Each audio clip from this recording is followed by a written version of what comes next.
प्रधानमंत्री की सुरक्षा में हुई चूक मामले में सुप्रीम कोर्ट ने क्या बड़ा कदम उठाया है और इसकी अहमियत क्या है, ये हम आपको बताएंगे। लेकिन उसके पहले आज की लीड स्टोरी पर मेरी राय आपके सामने फिर रखता हूं। मेरी राय है कि गठबंधन जीत से ज्यादा जनता के हित में होना चाहिए। मेरी राय से आप कितने सहमत हैं या असहमत हैं, उसके लिए आप मिस कॉल दीजिए। मिस कॉल आपके सामने स्क्रीन पर फ्लैश हो रहा है हमारा नंबर।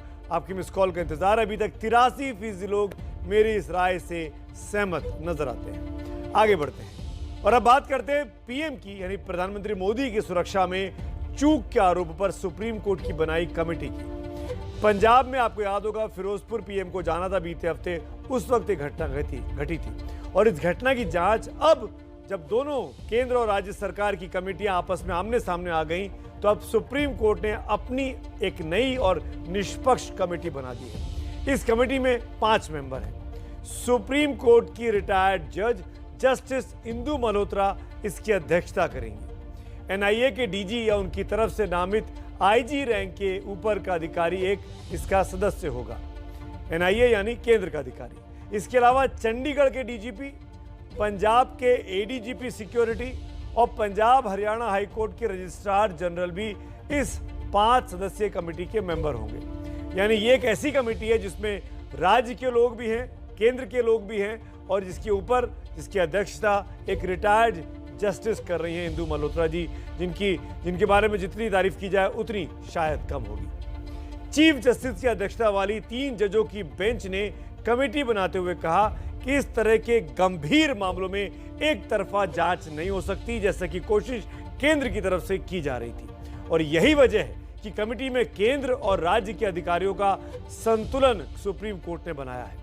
सवाल यह है कि सुप्रीम कोर्ट को यह कमेटी बनाने की जरूरत आखिरकार क्यों पड़ी, इस कमेटी की अहमियत क्या है और यह कमेटी की जब रिपोर्ट आएगी तो कितनी बातें साफ होंगी, ये समझना भी हम सबके लिए बहुत जरूरी है। मेरे सहयोगी निपुण सहगल की यह खास रिपोर्ट।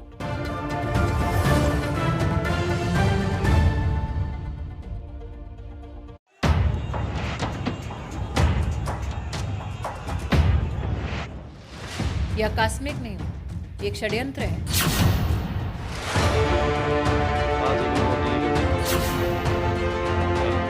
प्रधानमंत्री हैं वो साडे, उन्हां दी जान नूं जे खतरा होएगा तो मैं अपना खून उन्हां तो पहला डोलांगा। ये पंजाबियों की फितरत है। पुल के नीचे कुछ भी आप एटम बम कर सकते हैं, रिमोट कंट्रोल से भी बम चला सकते हैं, सरहद के बाहर से भी रिमोट करा, अब ज्यादा दूर नहीं थे। यहाँ आपकी जान को खतरा है, ये एक स्वांग है, ये एक ड्रामा है। बठिंडा से सड़क के रास्ते फिरोजपुर जा रहे प्रधानमंत्री नरेंद्र मोदी के काफिले को 5 जनवरी को प्रदर्शन कर रहे किसानों के चलते वापस लौटना पड़ा था।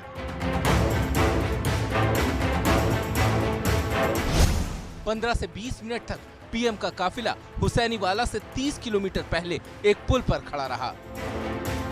बस इसी के साथ सुरक्षा में चूक को लेकर बीजेपी और पंजाब की सरकार आमने सामने आ गई।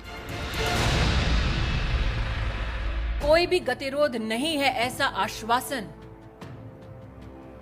पंजाब पुलिस ने प्रधानमंत्री जी के सुरक्षा दस्ते को दिया। क्या जानबूझकर प्रधानमंत्री जी के सुरक्षा दस्ते को झूठ बोला गया? ये बिल्कुल गलत है कि प्रधानमंत्री जी जब पंजाब में आए तो उनकी सिक्योरिटी लैप्सेस दिखाकर उनको खतरे के साथ को जोड़ा जा रहा है। ये राजनीति इसमें नहीं होनी चाहिए। We have every respect for our prime minister. PM की सुरक्षा जैसे गंभीर मसले पर राजनीतिक बयानबाजियों का जो दौर शुरू हुआ वो अब तक जारी है। कुछ मीडिया रिपोर्ट्स के हवाले से बीजेपी अब भी पंजाब सरकार को इस बात पर घेर रही है कि उन्होंने जानबूझकर प्रदर्शन कर रहे किसानों को नहीं हटाया, जबकि पंजाब के मुख्यमंत्री चरणजीत सिंह चन्नी अपनी पहली ही प्रेस कॉन्फ्रेंस में ये साफ कर चुके थे कि उन्होंने किसानों पर बल प्रयोग इसलिए नहीं किया क्योंकि इससे माहौल बिगड़ने का खतरा था। पंजाब पुलिस अधिकारियों के बयान एक राष्ट्रीय न्यूज चैनल पर सच को उजागर करते हैं। कांग्रेस की सरकार के किस नेता ने आदेश दिया कि पंजाब में प्रधानमंत्री की सुरक्षा को खंडित किया जाए। मैं अपने पंजाब के लोगों पे गोलियां और लाठियां नहीं चलाने वाला।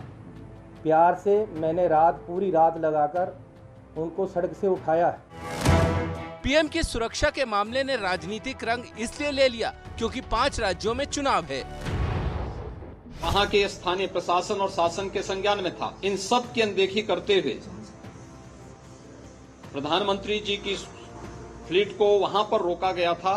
भाई ये तो हो सकता है कि 2 लोगों ने विरोध कर दिया, उनका मौलिक हक है, लेकिन उनकी जान को खतरा है, ये पचता ही नहीं है, ये सचता ही नहीं है। दूसरी तरफ असम के मुख्यमंत्री हेमंत बिस्व शर्मा ने चन्नी को गिरफ्तार करने तक की मांग कर दी।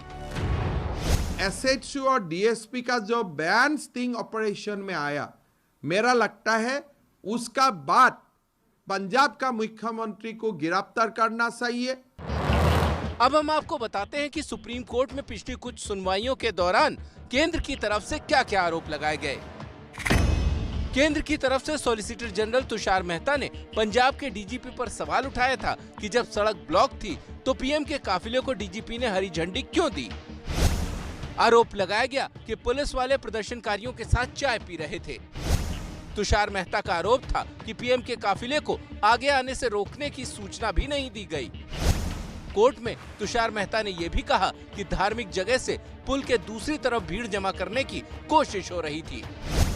तुषार मेहता ने पीएम के काफिले में डीजीपी और चीफ सेक्रेटरी के न होने पर भी सवाल उठाए थे। कोर्ट की कमेटी ये भी तय करेगी कि आगे इस तरह की घटना को रोकने के लिए कौन कौन से कदम उठाने की जरूरत है।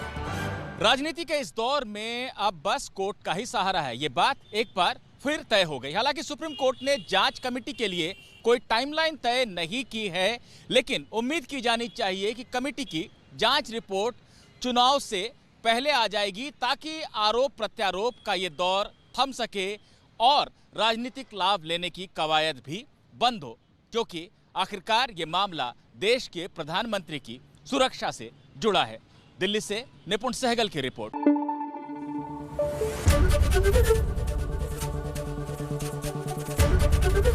एबीपी न्यूज आपको रखे आगे।